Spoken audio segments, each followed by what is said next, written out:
Hello everyone, I am Advocate Arun Kumar Singh and you are watching AKS Study Channel। दोस्तों आज हम Indian panel code 1860 का एक question लाए हैं।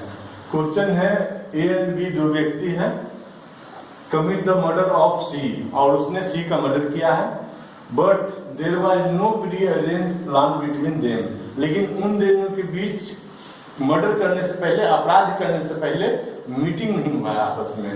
इन दिस रिगार्ड, इस अपराध के, इस मर्डर के संबंध में, can A and B be convicted for murder of C. पहला क्वेश्चन है कि क्या ए और बी 302 के अंतर्गत मर्डर के लिए कन्विक्ट हो सकता है या नहीं हो सकता है। दूसरा, section 34 B invoked with the section 302, क्या सेक्शन 34 लगाया जा सकता है या नहीं लगाया जा सकता है। गिव रीजन, उसका आप रीजन दीजिए, and mention the case law, और केस लॉ मेंशन कीजिए if any on this point, यदि इस पॉइंट पे कोई केस लॉ है तो उसको आप मेंशन कीजिए। तो इसका दोस्तों पहला है क्वेश्चन कि क्या ए और बी मर्डर के लिए कन्विक्ट हो सकता है या नहीं हो सकता है। तो ए और बी मर्डर के लिए कन्विक्ट हो सकता है, but it depend upon the prosecution party, means it depend upon the evidence produced by the prosecution party. If evidence produced by the prosecution party that A had committed the murder and B had not committed the murder and B had not actively participated and A had committed the murder and B had committed attempt to murder, then A will get punishment for murder 302 और B will get punishment for attempt to murder 307। तो ए और B दोनों भी murder के लिए भी convict हो सकता है यदि दोनों का केस सच है कि दोनों ने मिलकर के और मर्डर किया। तो पहला का आंसर हो जाएगा yes, A and B can be convicted for murder of C under 302 means punishment for murder, and it is based upon the evidence produced by the prosecution party। यह किस पर डिपेंड करता है कि प्रोसिक्यूशन पार्टी ए के against murder का साक्ष्य पेश किया, बी के अगेंस्ट मर्डर का साक्ष्य पेश किया। यदि दोनों में पेश किया यस तो दोनों पनिशमेंट हो गया। यदि ए के अगेंस्ट मर्डर का साक्ष्य पेश किया, बी के अगेंस्ट हर्ट का या ग्रीवियस हर्ट का साक्ष्य पेश किया तो 323, 324 सेक्शन लग जाएंगे, लेकिन मर्डर का नहीं लेंगे। तो पहला आंसर हो गया दोस्तों। ये प्रोबेबिलिटी पूछता है कि can and B convicted for murder of C, तो प्रोबेबिलिटी में देना है यस, उसके बाद आप अपना रीजन देना। दूसरा है क्वेश्चन कि can section 34 B convict invoked with the section 302, murder के साथ क्या कॉमन इंटेंशन का जो सेक्शन है 34 वह इन्वोक्ड हो सकता है या नहीं हो सकता है। तो आंसर देखते हैं दोस्तों। आंसर है no, section 34 can not be invoked. Section 34 invoke नहीं हो सकता है। क्यों?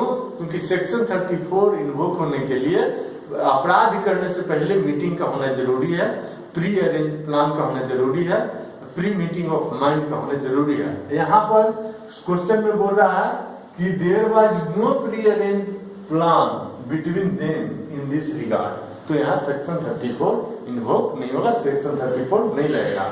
No, section 34 can not be invoke because section 34 states that. अब सेक्शन 34 में क्या कहता है उसको भी आप वहां लिख देंगे, इससे समझ में आए कि सेक्शन 34 किस परिस्थिति में लगेगा, किस परिस्थिति में नहीं लगेगा।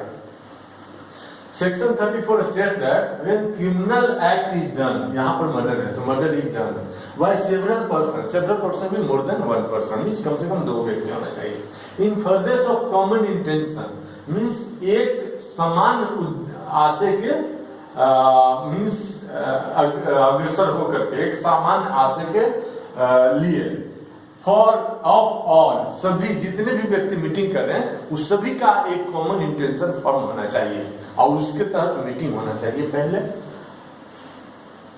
देन तब क्या होगा और उसके बाद अपराध किया। पहले मीटिंग किया, सभी का एक मत हो गया और उसके बाद अपराध किया। अब क्या होगा, then each of such person, then प्रत्येक व्यक्ति इज लायबल, तब प्रत्येक व्यक्ति लायबल होगा for them means for crime, for murder या जो भी क्राइम हो रहा है उसके लिए, in the same manner as if it were done by him alone, ऐसा जैसे कि उसके द्वारा, खुद के द्वारा अकेला वह अपराध किया गया है। अब बोल रहा है कि तीसरा क्वेश्चन बोल रहा है कि mention case law if any on this point.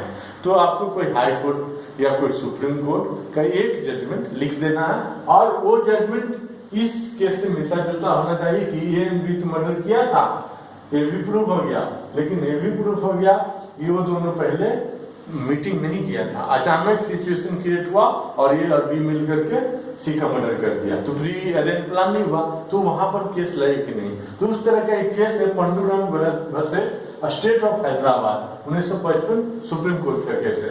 अब दोस्तों यहाँ पर ये देखिए कि स्टेट ऑफ हैदराबाद क्यों लिखा हुआ है। स्टेट ऑफ हैदराबाद लिखा हुआ है, ये हिस्ट्री का क्वेश्चन है, क्योंकि हैदराबाद आजादी से पहले स्टेट ऑफ हैदराबाद एग्जिस्ट करता था और उसके आजादी के बाद 1948 में हैदराबाद को इंडिया में एनेक्ट कर दिया गया और 1955 तक वो स्टेट ऑफ हैदराबाद ही रहा, लेकिन इंडिया के अंदर में रहा। और 1956 में state reorganisation act India government ने पार्लियामेंट में पास किया और पूरे इंडिया को डिफरेंट स्टेट में भाषाई आधार पर नामकरण कर दिया गया और स्टेट ऑफ हैदराबाद को आंध्र प्रदेश में मिला दिया गया।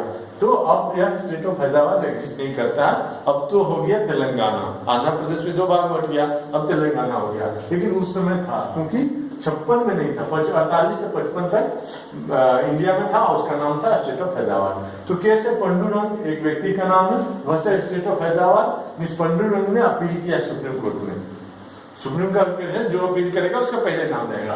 और state of Andhra Pradesh province के अगेंस्ट में किया, क्योंकि यह क्रिमिनल केस है तो स्टेट का केस होता है। 1955 का केस है सुप्रीम कोर्ट का।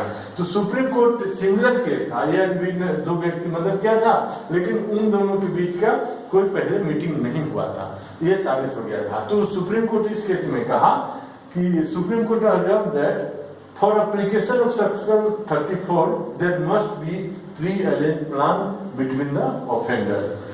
सेक्शन 34 अप्लाई होने के लिए ऑफेंडर जितने भी हैं कम से कम 2 होना चाहिए, उनके बीच मीटिंग होना चाहिए, उसके बाद अपराध होना चाहिए, तभी सेक्शन 34 इन्वोक होगा।